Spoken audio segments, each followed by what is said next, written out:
Hello everyone, আসসালামু আলাইকুম। Welcome to my channel life spiced by Fatema. আশা করি সবাই ভালো আছেন। আজকে রান্না করব চট্টগ্রামের ঐতিহ্যবাহী মেজবানি গরুর মাংস রান্না। তো মেজবানি গরুর মাংস রান্না করব আজকে আমি খুব কম পরিমাণ মাংস দিয়ে। আজকে আমি 700 গ্রাম পরিমাণ মাংস দিয়ে এই মেজবানি মাংসটা রান্না করছি। তো আমি মাংসটাকে হাড় চর্বি সহ সব কিছু মাংসটাকে আমি পরিষ্কার করে ধুয়ে নিয়েছি। এখন একটা স্পেশাল মশলা তৈরি করছি। এই মশলাটার জন্য এখানে হাফ টেবিল চামচ জিরা রয়েছে, আস্ত জিরা, হাফ টেবিল চামচ সাদা সর্ষে, হাফ টেবিল চামচ আস্ত ধনে, 1 চা চামচ মরি বা মিষ্টি জিরা, 5 থেকে 6টি শুকনো মরিচ, হাফ চা চামচ মেথি, একটি ছোট জয়ত্রীর টুকরা ও একটি জয়ফলের 3 ভাগের 1 ভাগ, হাফ চা চামচ রাঁধুনি। এই সব কিছু আমি একটি তাওয়ায় বা ফ্রাই প্যানে টেলে নিচ্ছি।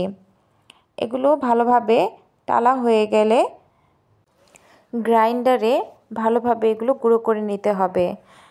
এই গুঁড়োটাই স্পেশাল, এই মশলাটাই আজকে আমি এই মেজবানি মাংসতে ব্যবহার করব। হাফ টেবিল চামচ পোস্তদানা দিয়ে দিলাম। এগুলো এখন আমি গ্রাইন্ডারে গুঁড়ো করে নিয়েছি, তাই এগুলো মশলাটা মাংসের মধ্যে দিয়ে দিচ্ছি।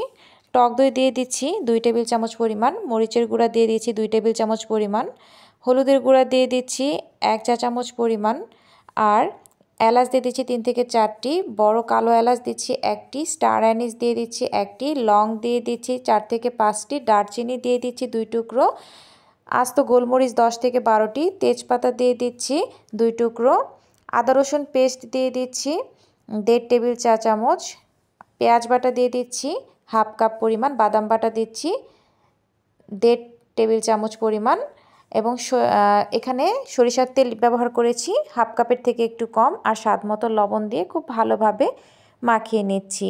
এই মাখানোটা খুব ভালোভাবে মাখিয়ে নিতে হবে, অবশ্যই এটি হাত দিয়ে করতে হবে, তা না হলে মাংসের ভিতরে এই মশলাটা ভালো করে ঢুকবে না। তো ভালোভাবে হাত দিয়ে আমি মাখিয়ে ঢাকনা দিয়ে ঢেকে একটি সাইডে রেখে দিচ্ছি। চুলায় আবারও একটি পাত্র বসিয়ে নিয়েছি, যেটাতে আমি মাংস রান্না করব। সেখানে আমি 2 টেবিল চামচ পরিমাণ সরিষার তেল দিয়ে দিলাম আবারও। এখন আমি পেঁয়াজ কুচি দিয়ে দিচ্ছি হাফ কাপের মতো। এটা আমি ভালোভাবে পেঁয়াজটাকে ভেজে নেব, বেরেস্তার মতো করে প্রায় ভেজে নেব। যখন এরকম কালার চেঞ্জ হয়ে বেরেস্তার মতো হয়ে আসবে, ঠিক তখন সেই মাংসটা এর মধ্যে আমি দিয়ে দিচ্ছি, মশলাসহ মাংসটা দিয়ে খুব ভালোভাবে পেঁয়াজ আর তেলের মধ্যে খুব ভালোভাবে কষিয়ে নিতে হবে। কষানো যত বেশি ভালো হবে মাংস রান্নায় টেস্টটা তত বেশি ভালো হবে। তো এভাবে আমি নেড়ে চেড়ে এটি কষিয়ে নিচ্ছি। এই অবস্থায় কোনো পানি দেওয়ার প্রয়োজন নেই। চুলার আঁচটা মিডিয়াম থেকে লো হিটে থাকবে।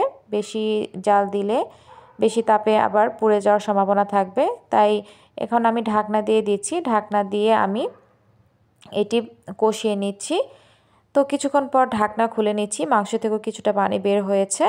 আবারও নেড়ে চেড়ে আমি এটি ভালোভাবে কষিয়ে নিচ্ছি তেলের মধ্যে। প্রায় 5 থেকে 10 মিনিটের মধ্যে আমি এভাবে কষিয়ে নিয়েছি। তো ঢাকনা দিয়ে এভাবে নেড়ে চেড়ে কষিয়ে নিয়ে আমি এখন এখানে পানি দিয়ে দিব পুরোটা মাংস রান্নার জন্য বা সিদ্ধ হওয়ার জন্য যতটুকু পানি প্রয়োজন। তো আমি যে পাত্রের মধ্যে মাংসটা মশলার সাথে মেখে রেখেছিলাম, সেই পাত্রটা ধুয়ে এখানে আমি পানি দিয়ে দিলাম। প্রথমে 1 কাপ, তারপরে আবার দিয়ে দিলাম আরেক কাপ পানি। তো আপনারা পরিমাণ মতো পানি দিয়ে দিবেন, যতটুকু পানি দিলে এর মাংসটাও সিদ্ধ হবে, সেই মতন করে পরিমাণ মতন করে পানি দিয়ে দিতে হবে। তো এখানে আমি নর্মাল পানি, যে ঠান্ডা পানি, সেটাই ব্যবহার করেছি। তো ঢাকনা দিয়ে দিলাম। ঢাকনা দিয়ে কিছুক্ষণ পর ঢাকনা খুলে নিচ্ছি, আবারও একটু নেড়ে চেড়ে দিচ্ছি। এভাবে ঢাকনা দিয়ে দিয়ে এই মাংসটাকে নেড়ে চেড়ে রান্নাটা পুরোটা করে নিতে হবে। যখন ঝোলটা একটু গাঢ় হয়ে আসবে, তখন আমি এর মধ্যে 5 থেকে 6টি আস্ত কাঁচামরিচ দিয়ে দিচ্ছি। এখন প্রায় হয়ে এসেছে, আবারও ঢাকনা দিয়ে দিয়েছি।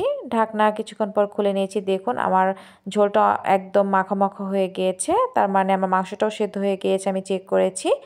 এখন আমি এটি নামিয়ে নেব।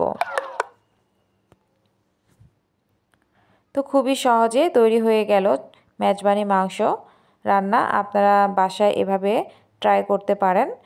তো আমার বিশ্বাস আপনারা যদি এভাবে রান্না করেন তাহলে সবার অনেক পছন্দ হবে এবং আপনি নিজেও অনেক বেশি খুশি হবেন, কারণ এটি দেখতে যেমন লোভনীয়, খেতেও ততটাই বেশি সুস্বাদু।